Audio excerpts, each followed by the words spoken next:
Film हमारी आज शुरू होती है एक मोर्चरी के अंदर, जहां हम एक नर्स को देखते हैं जो एक जवान लड़की की लाश अंदर लेकर आता है। वो बाकी लाशों के बीच खड़ा होता है और रेडियो सुन रहा होता है, जहां खबर चल रही होती है कि एक खतरनाक बुखार जैसे वायरस के नए नए मामले सामने आ रहे हैं। लगता है कि ये बीमारी बहुत तेजी से फैल चुकी है और काफी खतरनाक बन गई है। इस बीमारी के लक्षण ये हैं कि पीड़ित लोगों के शरीर पर काले धब्बे निकल आते हैं और वो अचानक बहुत ज्यादा आक्रामक हो जाते हैं। फिर नर्स उस लड़की की लाश को टेबल पर रख देता है और रेडियो बंद कर देता है। तभी अचानक उसे किसी चीज के गिरने की आवाज सुनाई देती है। जब वो पीछे मुड़कर देखता है तो हैरान रह जाता है, क्योंकि जो लड़की अभी अभी मरी हुई थी वो अचानक उठकर बैठ जाती है और अजीब अजीब आवाजें निकालने लगती है। जब वो उसके करीब जाता है तो हमें समझ आता है कि ये लड़की उसी फैलते हुए वायरस से संक्रमित है। वो उस पर हमला कर देती है और उसकी चीखों की गूंज पूरी मोर्चरी में फैल जाती है। अगले सीन में हम फिलीपींस के एक जेल में पहुंचते हैं, जहां कैदियों को दिखाया जाता है। वहां एक तरह की प्रतियोगिता चल रही होती है, जिसमें देखा जा रहा है कि कौन सबसे ज्यादा पुशअप्स कर सकता है। इस मुकाबले को जीतता है इमोन, जो पहले स्पेशल फोर्स का सिपाही रह चुका है, लेकिन अब वो जेल में है क्योंकि उसने कोई अपराध किया था। फिर भी वो अपनी सजा अच्छे व्यवहार के साथ काट रहा होता है। इसी वजह से जेल का वार्डन उसे अपने ऑफिस में बुलाता है और बताता है कि उसने फैसला किया है कि इमोन को रिहा कर दिया जाएगा। ये सुनकर इमोन बहुत खुश हो जाता है, क्योंकि वो काफी समय से जेल से बाहर निकलकर अपनी पत्नी और बेटी के पास जाना चाहता था। लेकिन उसे बाहर निकलने से पहले कुछ दिन और रुकना होगा, क्योंकि कुछ जरूरी प्रक्रियाएं पूरी करनी है। इस दौरान उसे हर तरह की मुसीबत से दूर रहना होगा। थोड़ी देर बाद हम जेल के एक कॉरिडोर में टिमोथी को देखते हैं, जो इमोन का दोस्त है। कुछ कैदी उसे परेशान कर रहे होते हैं और उस पर आरोप लगा रहे होते हैं कि उसने उनके लीडर की शिकायत की थी। टिमोथी बार बार कहता है कि उसने ऐसा कुछ नहीं किया, लेकिन कोई उसकी बात पर यकीन नहीं करता और उसे सबक सिखाने की धमकी देते हैं। तभी सही समय पर इमोन वहां आ जाता है और सिर्फ 2 शब्द बोलकर ही उन कैदियों को पीछे हटा देता है। सभी कैदी उसकी इज्जत करते हुए वहां से चले जाते हैं। इसके बाद इमोन टिमोथी को लेकर उसकी सेल में वापस आता है। फिर वो अपनी पत्नी शैरी को कॉल करता है और उसे इस घटना के बारे में बताता है। ये सुनकर उसकी पत्नी और ज्यादा परेशान हो जाती है। यहाँ हमें पता चलता है कि इमोन जेल में इसलिए आया था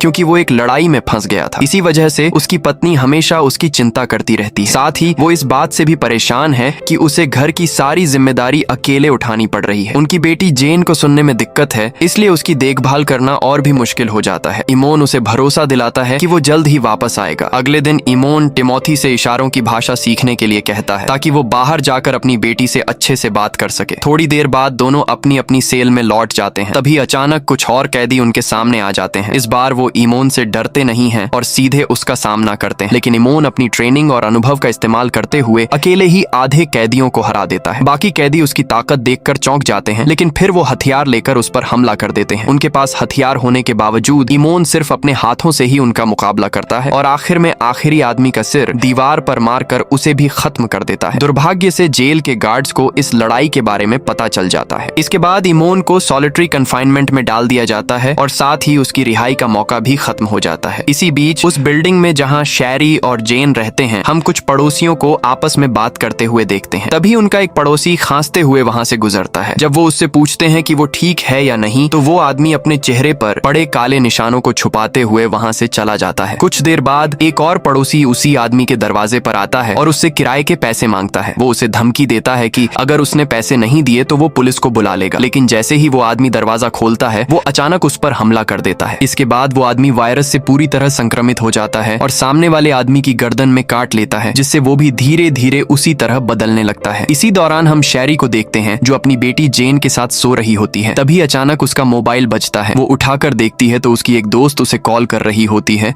और मदद मांग रही होती है, लेकिन नेटवर्क बार बार कट रहा होता है, जिसकी वजह से शैरी ठीक से उसकी बात सुन नहीं पाती। कुछ ही देर बाद शैरी को बाहर से अजीब सी हलचल की आवाज सुनाई देती है। जैसे ही वो दरवाजा खोलती है, उसे एक आदमी जमीन पर बैठा हुआ दिखाई देता है। लेकिन जैसे ही उस आदमी को पता चलता है कि शैरी सामने खड़ी है, वो तुरंत उस पर झपट पड़ता है और उसे काटने की कोशिश करता है। उसी वक्त जेन करवट बदलते हुए महसूस करती है कि उसकी माँ उसके पास नहीं है, तो वो उसे बुलाने के लिए बेल बजाने लगती है। लेकिन इस आवाज से उस संक्रमित आदमी का ध्यान जेन की तरफ चला जाता है। शैरी तुरंत मौका समझ जाती है और उस आदमी को जोर से धक्का देकर नीचे गिरा देती है। फिर वो अपनी छतरी से उसकी गर्दन पर वार करती है और उसे खत्म कर देती है। थोड़ी ही देर में बाकी पड़ोसी भी बिल्डिंग में एक दूसरे ज़ॉम्बी से भागते हुए दिखाई देते हैं, जो एक आदमी को पकड़कर उसे काट लेता है। इसके बाद वो शैरी पर भी हमला करने की कोशिश करता है, लेकिन शैरी कुर्सी का इस्तेमाल करके खुद को बचा लेती है। अब जब सीन वापस जेल की तरफ आता है, तो वहाँ अचानक सायरन बजने लगते हैं और कैदियों को पता चलता है कि जेल के दरवाजे अपने आप खुल गए हैं। ये देख देखकर वो बिना समय गंवाए भागने लगते हैं। लेकिन कुछ ही देर में वो खुद को एक बड़े झुंड के बीच घिरा हुआ पाते हैं, जहाँ बहुत सारे संक्रमित लोग उन पर टूट पड़ते हैं और एक एक करके कैदियों को खाने लगते हैं। इस अफरा तफरी के बीच टिमोथी सीधे सॉलिटरी कन्फाइनमेंट की तरफ दौड़ता है और इमोन को बाहर निकालने में उसकी मदद करता है। लेकिन जैसे ही दोनों भागते हैं, उनके सामने कई ज़ॉम्बी आ जाते हैं। उनमें से एक टिमोथी को काटने की कोशिश करता है, लेकिन इमोन तुरंत उसे पकड़कर एक रेसलिंग मूव से खत्म कर देता है। इसके बाद और ज्यादा ज़ॉम्बी वहां आ जाते हैं। इमोन उन्हें रोकने की कोशिश करता है, लेकिन अकेले उसके लिए सबका सामना करना मुश्किल हो जाता है। तभी टिमोथी को एक टूटी हुई कुर्सी मिलती है और वो उसके टुकड़ों को हथियार की तरह इस्तेमाल करते हुए रास्ते में आने वाले ज़ॉम्बी पर वार करने लगता है। दोनों मिलकर एक दूसरे की मदद करते हैं और किसी तरह जेल से बाहर निकलने में कामयाब हो जाते हैं। जेल से बाहर आते ही उन्हें सड़क पर एक एम्बुलेंस खड़ी दिखाई देती है। वो जल्दी से उसमें बैठ जाते हैं, लेकिन पहले उन्हें उस ड्राइवर को हटाना पड़ता है जो पहले से संक्रमित हो चुका होता है और सीट बेल्ट में फंसा हुआ होता है। दोनों मिलकर उसे नीचे गिराते हैं और फिर तेजी से वहां से निकल जाते हैं। इसी दौरान शैरी अपने बाकी पड़ोसियों के साथ बिल्डिंग से बाहर निकलने की कोशिश कर रही होती है, लेकिन उन्हें मेन गेट बंद मिलता है और उसके सामने भी ज़ॉम्बी का झुंड खड़ा होता है। ऐसे में वो लोग किसी और रास्ते की तलाश करने लगते हैं, लेकिन इस अफरा तफरी में शैरी और जेन एक दूसरे से अलग हो जाते हैं। उधर इमोन को इस बात का बिल्कुल अंदाजा नहीं होता कि उसके परिवार के साथ क्या हो रहा है। कुछ देर बाद वो शहर में पहुंचता है, लेकिन वहां का हाल देखकर दंग रह जाता है, क्योंकि हर तरफ तबाही मची होती है और ज़ॉम्बी हर जगह फैले होते हैं। अब उनके पास घर पहुंचने का सबसे सुरक्षित रास्ता सिर्फ बेसमेंट के जरिए ही होता है। इससे पहले इमोन कुछ कपड़े ढूंढता है ताकि वो अपने जेल वाले कपड़े बदल सके। फिर दोनों उस अंधेरे सुरंग में घुसते हैं जो पूरी तरह से अंधेरी होती है। वहां भी उन्हें कुछ ज़ॉम्बी दिखाई देते हैं, लेकिन वो सभी जमीन पर चुपचाप बैठे होते हैं बिना किसी हरकत के। इमोन और टिमोथी समझ जाते हैं कि अगर वो शांत रहें तो ये ज़ॉम्बी उन्हें नोटिस नहीं करेंगे, इसलिए दोनों धीरे धीरे बिना कोई आवाज किए उस सुरंग को पार कर लेते हैं। जब वो बिल्डिंग तक पहुंचते हैं तो देखते हैं कि वहां भी ज़ॉम्बी भरे हुए हैं, लेकिन वो सब एक जगह बैठे हुए हैं। इमोन को समझ आता है कि ये सोए हुए हैं, उनकी आंखें खुली हुई हैं, लेकिन वो कुछ देख नहीं पा रहे। इमोन इस मौके का फायदा उठाता है और धीरे धीरे उनके बीच से गुजरने लगता है बिना उन्हें सतर्क किए। तभी चलते चलते उन्हें एक छोटा लड़का मिलता है जिसका नाम डेव होता है, जो एक ड्रम के अंदर छुपा हुआ होता है और चारों तरफ ज़ॉम्बी होते हैं। इमोन और टिमोथी उसकी मदद करते हैं और उसे सुरक्षित बाहर निकाल लेते हैं, लेकिन तभी एक ज़ॉम्बी जाग जाता है और जोर से चिल्लाने लगता है। उसकी आवाज सुनकर बाकी सारे ज़ॉम्बी भी जाग जाते हैं। अब तीनों मजबूर होकर बिल्डिंग के गलियारों में भागने लगते हैं। भागते वक्त इमोन को दीवार पर एक फायर एक्सटिंग्विशर और कुछ दूसरे औजार दिखाई देते हैं, तो इमोन वो सारे औजार उठा लेता है और फायर एक्सटिंग्विशर का इस्तेमाल करते हुए वो लोग गलियारे में आगे बढ़ते हैं ताकि ज़ॉम्बी के बीच से निकल सके। इसके बाद इमोन अपने हाथ में मौजूद कुल्हाड़ी से एक एक करके ज़ॉम्बी को मारना शुरू कर देता है। इस खतरनाक लड़ाई के बाद आखिरकार इमोन अपनी पुरानी बिल्डिंग और अपने फ्लैट तक पहुंच जाता है, लेकिन वहां उसे शैरी और जेन का कोई भी निशान नहीं मिलता। ये देखकर वो पूरी तरह टूट जाता है और सोचता है कि वापस निकलकर उन्हें ढूंढे, लेकिन टिमोथी उसे रोकता है और कहता है कि अभी बाहर जाना बहुत खतरनाक है, उन्हें सही समय का इंतजार करना होगा। इसी बीच पॉल और हेजल एक दूसरे फ्लैट में छिपे हुए होते हैं। तभी उन्हें अलमारी के अंदर से कुछ आवाजें सुनाई देती हैं। जब वो अलमारी खोलते हैं तो हेजल देखती है कि जेन उसके अंदर छिपी हुई है। जेन, जो अपनी माँ से बिछड़ गई थी, डर के मारे वहाँ छिप गई थी। पॉल और हेजल उसे पहचान लेते हैं कि वो उनकी ही पड़ोसी है, इसलिए वो उसे अपने साथ चलने के लिए कहते हैं, क्योंकि वहाँ रुकना बहुत खतरनाक है। लेकिन इससे पहले कि वो लोग वहाँ से निकल पाते, उस फ्लैट का मालिक अचानक बीमार पड़ जाता है और कुछ ही पलों में वो एक खतरनाक ज़ॉम्बी में बदल जाता है, जो सामने आने वाले हर इंसान को खाने के लिए तैयार होता है। वो सीधे पॉल पर हमला कर देता है। पॉल किसी तरह उसे धक्का देकर किचन सिंक की तरफ गिरा देता है और उसे इलेक्ट्रिक आरी से मारने की कोशिश करता है, लेकिन आरी काम नहीं कर रही होती। हेजल तुरंत भागकर कोई और हथियार ढूंढने लगती है और जैसे ही उसे कुछ मिलता है, पॉल उसी से ज़ॉम्बी को खत्म कर देता है। दूसरी तरफ इमोन बिल्डिंग के कॉरिडोर में होता है और फैसला करता है कि वो अब अपनी किस्मत आजमाएगा। वो टिमोथी और डेव के साथ अपनी पत्नी और बेटी को ढूंढने के लिए बाहर निकलता है, लेकिन जैसे ही वो फ्लैट से बाहर आते हैं, डेव को लगता है कि उनके पीछे कोई है। वो उसे अपनी माँ समझ लेता है और उसकी चिंता में उसे ढूंढने के लिए भागने लगता है। टिमोथी ये देख लेता है और तुरंत उसके पीछे दौड़ पड़ता है ताकि उसे कुछ हो न जाए। कुछ ही सेकंड बाद टिमोथी डेव को बाथरूम में उसकी माँ के पास पाता है, जो अब एक ज़ॉम्बी में बदल चुकी होती है। टिमोथी तुरंत डेव को पकड़कर वहाँ से दूर खींच लेता है और उसे समझाता है कि उसकी माँ अब संक्रमित हो चुकी है और वो उसके लिए कुछ नहीं कर सकता। जब डेव थोड़ा शांत होता है तो टिमोथी उसे भरोसा दिलाता है कि वो उसका ख्याल रखेगा और उससे मदद मांगता है ताकि वो लोग यहाँ से निकल सकें। डेव मान जाता है और टिमोथी के साथ इमोन को ढूंढने निकल पड़ता है। उधर इमोन भी उन्हें ढूंढ रहा होता है। इसी दौरान शैरी बिल्डिंग में अपनी बेटी को ढूंढ रही होती है, लेकिन तभी उसका सामना एक और ज़ॉम्बी से हो जाता है, जो उसे देखते ही हमला कर देता है। थोड़ी देर बाद इमोन आखिरकार शैरी को ढूंढ लेता है, जिसने किसी तरह उस ज़ॉम्बी से खुद को बचा लिया होता है। है, लेकिन उसकी पीठ में लकड़ी का एक टुकड़ा घुस जाता है जिससे वो घायल हो जाती है। इमोन अपनी पत्नी को जिंदा देखकर बहुत खुश होता है। फिर दोनों मिलकर अपनी बेटी जेन को ढूंढने निकलते हैं और साथ ही किसी और बचे हुए लोगों की भी तलाश करते हैं, लेकिन उन्हें जल्दी करनी होती है क्योंकि जेन इस वक्त पॉल और हेजल के साथ होती है और वो तीनों एक ज़ॉम्बी से भाग रहे होते हैं। भागते भागते वो एक ऐसे रास्ते पर पहुंचते हैं जहां आगे का दरवाजा बंद होता है और निकलने का कोई रास्ता नहीं दिखता। उस पल उन्हें लगता है कि अब उनका अंत यहीं होने वाला है, लेकिन जैसे ही ज़ॉम्बी उनके करीब आने लगता है तभी अचानक गोलियों की आवाज गूंजती है और वहां एक आदमी आता है जिसके हाथ में बंदूक होती है। दूसरी तरफ इमोन शैरी को लेकर वापस अपने फ्लैट में आता है और जल्दी से उसकी पीठ में घुसी लकड़ी निकालता है। फिर वो उससे अपनी बेटी के बारे में पूछता है, लेकिन शैरी बताती है कि वो ज़ॉम्बी के हमले के दौरान उससे बिछड़ गई थी। इमोन उसे शांत करने की कोशिश करता है और कहता है कि वो दोनों मिलकर जेन को ढूंढ लेंगे, लेकिन तभी अचानक कई ज़ॉम्बी वहां आ जाते हैं और फ्लैट के अंदर घुसने की कोशिश करने लगते हैं। शैरी और इमोन अपनी पूरी ताकत लगा देते हैं ताकि उन्हें अंदर आने से रोक सकें, लेकिन ये सिर्फ वक्त की बात होती है कि वो दरवाजा तोड़कर अंदर घुस जाए। उसी समय टिमोथी को ज़ॉम्बी की आवाजें सुनाई देती हैं जो दरवाजा तोड़ने की कोशिश कर रहे होते हैं। वो तुरंत अपने दोस्त की मदद के लिए दौड़ पड़ता है। उसके हाथ में एक लोहे की पाइप होती है जिससे वो दीवार पर जोर जोर से मारता है ताकि दूर खड़े ज़ॉम्बी का ध्यान अपनी तरफ खींच सके। इसके बाद वो एक दूसरे कॉरिडोर की तरफ भागता है और किसी फ्लैट में छिपने की कोशिश करता है, लेकिन सभी दरवाजे बंद होते हैं। जब उसे कहीं भी छिपने की जगह नहीं मिलती तो वो अपनी हिम्मत जुटाता है और उन ज़ॉम्बी का सामना करने के लिए तैयार हो जाता है और अपनी लोहे की पाइप से उन पर वार करने लगता है। उसके बाद भी टिमोथी पूरी ताकत से लड़ रहा होता है, लेकिन तभी कॉरिडोर में और ज्यादा ज़ॉम्बी आने लगते हैं। वो धीरे धीरे उसे चारों तरफ से घेर लेते हैं और उस पर टूट पड़ते हैं। कुछ ही पलों में टिमोथी पूरी तरह उनके हाथों मारा जाता है। जब डेव उसकी चीखें सुनता है तो वो तुरंत उसकी मदद के लिए दौड़ता है, लेकिन तब तक बहुत देर हो चुकी होती है। इसके बाद डेव शैरी और इमोन के पास वापस आता है। तीनों मिलकर सीढ़ियों के रास्ते भागने की कोशिश करते हैं, लेकिन वहां भी उन्हें ज़ॉम्बी का एक और झुंड रास्ता रोककर खड़ा मिलता है। अब उनके पास सिर्फ एक ही रास्ता बचता है कि वो किसी दूसरे कॉरिडोर से निकले। वहां उन्हें पीटर नाम का एक आदमी मिलता है जो उसी बिल्डिंग का रहने वाला होता है। वो उन्हें अपने फ्लैट में छिपने की इजाजत दे देता है। अंदर जाते ही डेव को उसका पिता ऑस्कर मिल जाता है, जो वही आदमी होता है जिसने पहले हेजल, पॉल और जेन को ज़ॉम्बी से बचाया था। वो तीनों भी उसी फ्लैट में छिपे हुए होते हैं। शैरी अपनी बेटी जेन को सही सलामत देखकर बहुत खुश हो जाती है और इमोन भी इतने समय बाद अपनी बेटी को देखकर भावुक हो जाता है। इमोन जेन को इशारों की भाषा में वो सब दिखाता है जो उसने सीखा था और उससे बात करते हुए कहता है कि उसने अपनी जिंदगी में बहुत गलतियां की हैं, लेकिन अब वो वादा करता है कि वो हर हाल में उसे और उसकी माँ को बचाएगा। अब जब सभी लोग एक जगह इकट्ठा हो जाते हैं तो ऑस्कर और इमोन मिलकर भागने की योजना बनाते हैं। उनके पास खाने पीने और बाकी संसाधन बहुत कम होते हैं, इसलिए वो ज्यादा देर वहाँ नहीं रुक सकते। इमोन बताता है कि ये ज़ॉम्बी एक अजीब तरीके से सोते हैं। उनकी आंखें खुली रहती हैं, लेकिन उस हालत में वो कुछ देख नहीं पाते, इसलिए अगर सब लोग शांति से चलें तो वो बिना ध्यान आकर्षित किए बाहर निकल सकते हैं। ऑस्कर सबको कहता है कि वो अपनी जरूरी चीजें इकट्ठा करें और अगली सुबह भागने के लिए तैयार रहें। वो एक गांव का भी जिक्र करता है जिसका नाम मारिकिना है, जहां रेडियो के मुताबिक अभी तक ज़ॉम्बी का असर नहीं पहुंचा है। सभी लोग इस प्लान से सहमत हो जाते हैं और रात में आराम करने की कोशिश करते हैं, लेकिन इसी बीच ऑस्कर अपने बेटे डेव को देखने जाता है और उसे पता चलता है कि डेव की टांग पर काटने का निशान है। वो अपनी ही माँ से संक्रमित हो चुका होता है और वायरस तेजी से फैल रहा होता है। ऑस्कर अपने बेटे को दिलासा देता है और कहता है कि सब ठीक हो जाएगा और उसे यात्रा के लिए तैयार रहने को कहता है, लेकिन जैसे ही वो उसे चुपचाप कहीं ले जाने की कोशिश करता है, डेव अचानक पूरी तरह ज़ॉम्बी में बदल जाता है और जेन पर हमला कर देता है। ये देखकर इमोन एक पल भी नहीं रुकता। वो तुरंत ऑस्कर की बंदूक उठाता है और डेव पर गोली चला देता है, लेकिन गोली लगने के बाद भी डेव तुरंत नहीं मरता, बल्कि दर्द से तड़पता हुआ जमीन पर गिर जाता है। इस गोली की आवाज बाहर खड़े ज़ॉम्बी तक पहुंच जाती है और वो सब उस फ्लैट की तरफ दौड़ पड़ते हैं और दरवाजा तोड़ने की कोशिश करने लगते हैं। इमोन लगातार दरवाजे की तरफ गोली चलाता है और बाहर खड़े ज़ॉम्बी को मारने की कोशिश करता है। अब सभी लोग जल्दी जल्दी भागने की तैयारी करने लगते हैं, लेकिन सबसे पहले उन्हें डेव के साथ क्या करना है ये तय करना होता है। ऑस्कर अपने बेटे को मारने के लिए तैयार नहीं होता, लेकिन तभी पीटर की पत्नी लिंडा खुद फैसला लेती है और डेव को गोली मार देती है। ये देखकर ऑस्कर गुस्से से पागल हो जाता है और तुरंत लिंडा को भी गोली मार देता है। ये सब देखकर पीटर भड़क उठता है और ऑस्कर का गला पकड़ लेता है। दोनों के बीच जोरदार लड़ाई शुरू हो जाती है, लेकिन आखिर में ऑस्कर ही जीतता है और पीटर को गोली मारकर खत्म कर देता है। इमोन जब ये सब देखता है तो वो बाकी लोगों को आवाज देता है और याद दिलाता है कि उन्हें जितनी जल्दी हो सके वहाँ से निकलना होगा। सभी लोग फ्लैट से बाहर निकलते हैं, लेकिन बाहर निकलते ही ज़ॉम्बी उन्हें अलग अलग दिशाओं में बांट देते हैं। पॉल और हेजल दूसरी तरफ भागते हैं और एक अलग कॉरिडोर में पहुंचते हैं। तभी एक ज़ॉम्बी अंदर घुस आता है और हेजल पर हमला कर देता है। पॉल बाकी ज़ॉम्बी को रोकने की कोशिश करता है और कुर्सी से उन्हें दूर धकेलता है। हेजल उस जॉम्बी को दीवार से टकरा देती है, लेकिन वो तुरंत पलट कर उसके हाथ पर काट लेता है। ये देखकर पॉल गुस्से में आ जाता है और सामने खड़े जॉम्बी को जोर से धक्का देकर हटाता है। फिर हेजल की मदद के लिए दौड़ता है। दोनों समझ जाते हैं कि अब हेजल ज्यादा देर तक ठीक नहीं रह पाएगी। हेजल पॉल से कहती है कि वो उसे छोड़कर भाग जाए, लेकिन पॉल मना कर देता है और कहता है कि वो आखिरी पल तक उसके साथ रहेगा। इसके बाद दोनों एक दूसरे को गले लगा लेते हैं और तभी कुछ ही सेकंड बाद वहाँ और ज्यादा जॉम्बी अंदर घुस आते हैं। फिर वो जॉम्बी पॉल और हेजल पर फ्लैट के अंदर ही टूट पड़ते हैं। उनकी मौत के बाद